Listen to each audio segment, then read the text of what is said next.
How to fix Activision account error. To resolve the issue with your Activision account, particularly error related to linking or logging in, first problem is if you encounter this error stating that your Activision account could not be linked, it may be due to your account already being associated with another platform. For example, generally it's always a link to Steam, Battle.net. You cannot link a single Activision account to multiple platforms account simultaneously. So if you do this, make sure you just remove this part here and link appropriate account, and I will advise you just to make Activision account. Don't link it with anyone. And in this way, you will able to use your account very properly. But anyway, if you have linked your account, this problem is cannot be continued for a longer period of time because this is just a bug and this companies usually fix this out.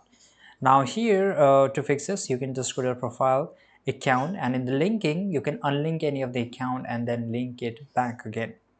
Now, if you're unable to reset your password, ensure you're using the correct password reset link. Some users have reported issues when attempting to reset their password through in-game prompts. Right, so there's several ways to fix this issue, and I will advise you just make a normal account which is not linked it with anyone, and usually this problem goes away. Thanks for watching this video. Subscribe.